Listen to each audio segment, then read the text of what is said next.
On today's Chiefs Report, it is my final Kansas City Chiefs 2023 7-round mock draft. All 7 rounds, every pick for the Chiefs. We're going to make it here on the Chiefs Report. Now, a reminder, Kansas City has 10 draft picks to work with this year. 31, 63, and 95 overall. Those are their day 1 and day 2 picks. A couple of 4th-round picks at 122 and 134. They also have 166 in round 5, a couple of 6th, 178, 217, and then a couple of 7ths there, 249 and 250. That's the draft capital for Kansas City. A lot of chatter that they will trade up, so keep that in mind as well. Don't miss out. We'll have analysis of every Chiefs draft pick this year, so hit that subscribe button, turn on your notifications, never miss a video here on the Chiefs Report. We'll break down every selection in the NFL draft. If there's a trade, we'll break that down as well. YouTube.com/ChiefsTV. Do not miss out on our Kansas City Chiefs draft coverage. Got to be a busy few days, Thursday through Saturday. Okay, here's our final Chiefs mock draft. No trade up in round 1. Quentin Johnston fell to me at number 31 overall. I think that's really the dream scenario, that one of these receivers is just in your lap at 31. And there's been some chatter that Johnston could slip, and if he's there at 31, I love the pick. You look at his kind of rise at TCU. Always a big play receiver, averaged well over 20 yards per catch his freshman year in 2020. 2021 got a little bit better. 6 touchdowns, almost 20 yards a catch again. And then this past year kind of had more of a complete season, 60 catches, over 1,000 yards, and 6 touchdowns. It would give you a different look at receiver. You've got more of the undersized, twitchy guys. MVS has size and speed, but he's kind of just a vertical threat. Johnston can work the slant game, the jet sweep. You can dump it off to him underneath, and he can make you miss after the catch. He's my dream pick, especially at 31. I think it just gives you a different look at receiver, gives Patrick Mahomes another big-time weapon on the outside. It sounds like the Chiefs like Zay Flowers, so they might go up and get him, and I'm perfectly content with him, or Jordan Addison as well. But I just like the different type of player that Johnston is. I think it would be a fun addition to this offense. I do think wide receiver in round 1 or round 2 is pretty darn likely for Kansas City. In my final mock, I have them going Quentin Johnston out of TCU. Who's your dream pick for the Chiefs in round 1? Let me know in the comment section down below. Maybe it's Jalen Carter on a huge trade-up. Maybe it's Broderick Jones. Maybe it's Jackson Smith and Jigba. Let me know who your dream pick is for Kansas City. I didn't trade up in round 1, but I'm trading up in round 2 with Washington, moving up from 63 to 47. Got to send 95 over as well to the Commanders. Again, you've got 10 draft picks. You don't need to make that many picks. The Chiefs don't have a ton of draft needs at this point. Go up, get a player that you really like, and in this case, that's B.J. Ojulari, the edge rusher out of LSU with the number 47 pick. He's a guy that I think could go top 35, top 40, so I think middle of second round here is pretty good value for the LSU pass rusher. Had 5.5 sacks last year, but got a ton of pressures. Really advanced pass rusher. If you watch him on tape, hits you with different moves. He's got a good spin move, good speed rusher, has enough power despite being a tick undersized. And I think that is actually a unique thing about him if you select him. Steve Spagnuolo typically likes bigger defensive ends. They go out and sign Charles Omenihu. He's a big guy. George Karlaftis, 280 pounds. Michael Dana is a pretty big defensive end. Ojulari is more in that 250, 255 range. He's a bit undersized for what Spags typically looks at, but he's an advanced rusher. He can win with speed, different moves, and he's a good enough run stopper. I think he would give you a different look coming off the edge, and I'm intrigued by that. I think getting more guys that can rush the passer is always a good thing. This is a top 30, 35 type of player. You get him in the middle of the second round, I think the value is too good to pass up on, which is why I went up and traded for him.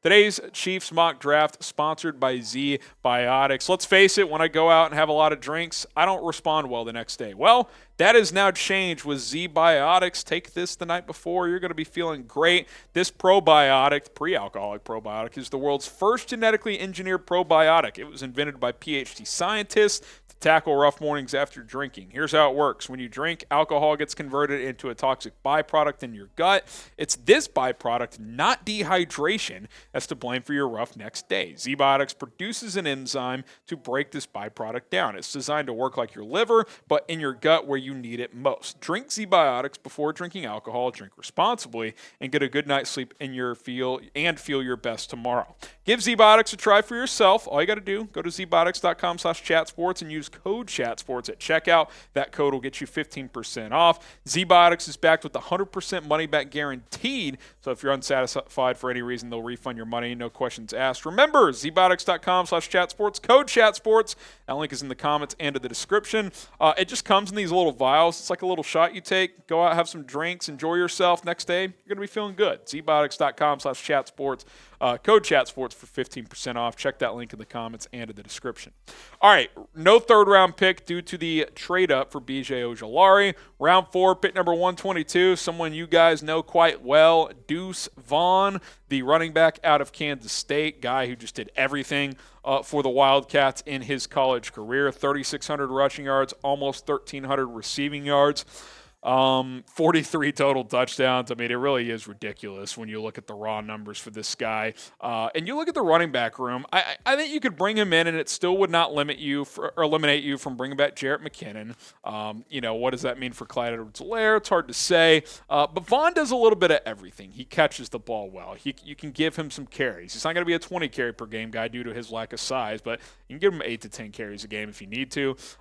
He's going to get his nose dirty as a pass protector at his size. Again, he's not going to be great at that, but he can do enough. Electric in space with the ball. And I think what he'll do more of in the NFL than he did in college is be a return specialist, because Kansas State used him so much on offense, they limited his return touches because they just did not want to overuse him. I think in the NFL, that's actually an area he'll be able to offer himself as an asset as well. I think he could certainly be this team's kick returner, especially if you want to take Isaiah Pacheco out of that role, which would make sense if he ends up being your lead back. So should the Chiefs draft Deuce Vaughn? Type Y for yes, type in for no. I think 4th, 5th round, I'd like to bring this kid on board. Went to Kansas State, obviously, just down the road. So I think that would be a whole lot of fun.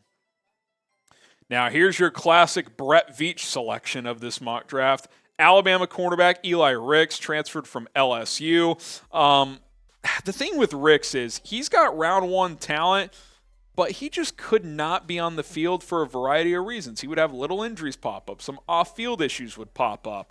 Now, when he played well. Like, last year didn't play much, but when he did, look at the coverage stats. Gave up just 6 completions on 19 targets, had 4 breakups on just 19 targets. I mean, that's making plays on the football, but he just did not get a crazy amount of snaps for whatever reason.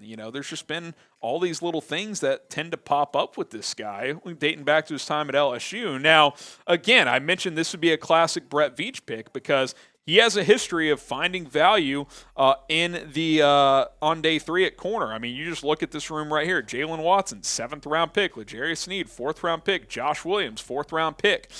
This would be classic Veach.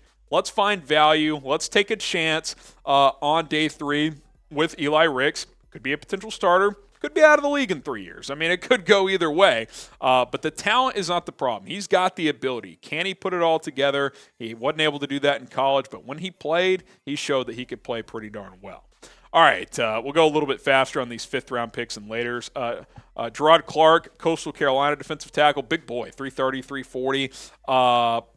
The main reason he's available this late is had back surgery in 2020. Now, he was able to return despite having a fusion surgery and play the last 2 years and play pretty well. Obviously, small school kid, but I think on day 3, if you want to take a chance on somebody like this to come be in your rotation, you lost Kalen Saunders. He could help replace him behind Derek Nottie at that nose tackle spot. I think, 5th, 6th round could make a lot of sense there. Ronnie Hickman, 6th round safety out of Ohio State. I think special teams impact right away. A guy with decent ball skills, had 7 breakups for the Buckeyes this past year. I think he could play some nickel snaps in a pinch if you needed him to. Right away, his role would be on special teams, but potential rotation safety down the road for Kansas City as well. A few more picks to look at here on day 3 of this mock draft, but Go subscribe to Chat Sports, our main YouTube channel. The Chiefs Report wouldn't be here without it, and we're going to have every single draft pick broken down for you guys on Chat Sports starting this Thursday, 6 o'clock Eastern, 5 Central Time. We'll be live for the 2023 NFL Draft for all 7 rounds. If you see this thumbnail on Thursday, that's how you know you find our coverage. YouTube.com/ChatSportsTV. Watch us live here on YouTube.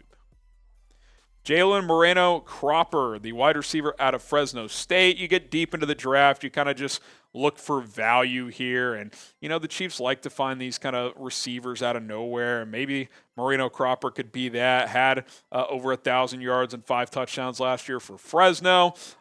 Decent athlete as well. 6th round, can't really go around. Let's add a depth receiver.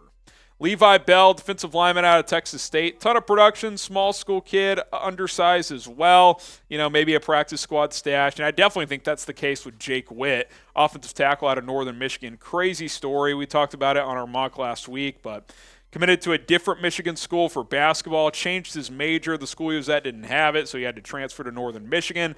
Wasn't even really thinking about sports in 2019. 2020, joins the football team. Then COVID hit, so that year doesn't happen. 2021, he's a tight end. All of their offensive tackles get hurt in a game, so he has to plug in and play right tackle. Shuts down one of the best pass rushers at Division II.